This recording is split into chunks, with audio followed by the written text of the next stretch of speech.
Welcome back. How much did you hate me after doing this challenge?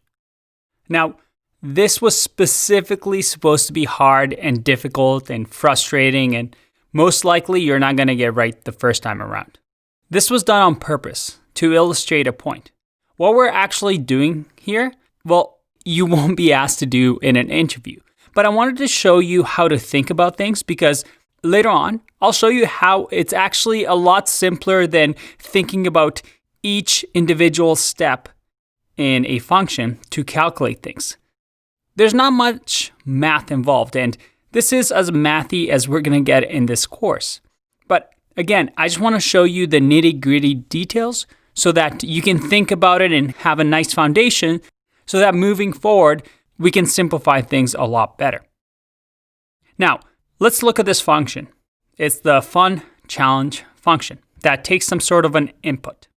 The very first thing is within this function, when we run the fun challenge, let's just say we'll have fun challenge and we run this function and the input doesn't really matter. It could be an array, it could be an object. For now, let's just keep things simple, say it's an array of 5. Now, when we run this function, the first thing we're going to do is an assignment. We're going to assign variable a as 10. Now, based on convention, and this is why you won't encounter this in an interview because a lot of people interpret this differently. Some people say that assignment you shouldn't count towards big O, and some people say that you should. In our case, just to simplify things, let's count every single step and what the function is doing. Let a equals 10 is just O of 1 because this is only running once when we run fun challenge. That's it. It doesn't matter how big the input is. This just runs once. And then 50 plus 3, we're reassigning a. This, once again, is O of 1. And then we get into a loop. We know that with the loop, it looks like we're looking at the length of the input and looping over depending on whatever the input is. In our case, this is going to be an O of n. Let's add that comment over here. And this n is the input. Remember that I can change this to input, I can change this to x, it doesn't really matter. It just reflects how big the input is. That's how long this for loop is going to take. And we know this by now that loops are linear time. And then within here, another function. We don't know what this function is, but it's calling to another function outside of the fun challenge function. This is also being called how many times? Well, it depends on how big our input is. So once again, it's O of n. What about this? Let variable stranger equal to true. Again, another random assignment here, but this runs as many times as this loop happens. If input was 5, this will run 5 times.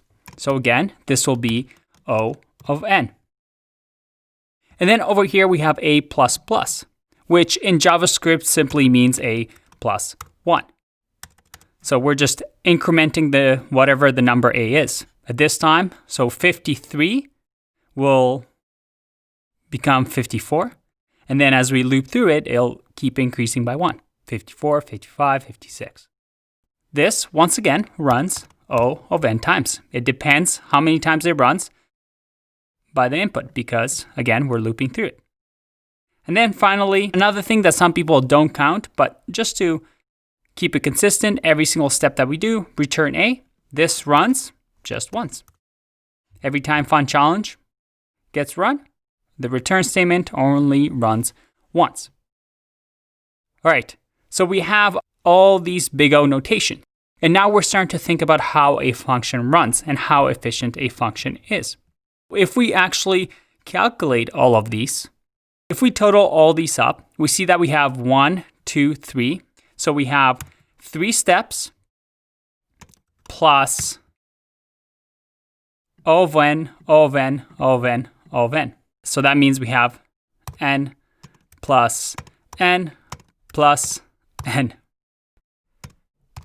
So that means we are running the calculation n plus n plus n plus n, which turns out to be 4n. So 3 plus 4n is our big O notation. There it is. Like I said before, when it comes to big O, don't get too hung up on, did I get this right? Because in an interview, you're not going to need to know this. But you are able to now think about how a function runs more deeply than just simply writing the code. As we progress through the videos, you're going to find out that this actually, at the end of the day, gets simplified to just O of n. And we're going to go through that and why that is.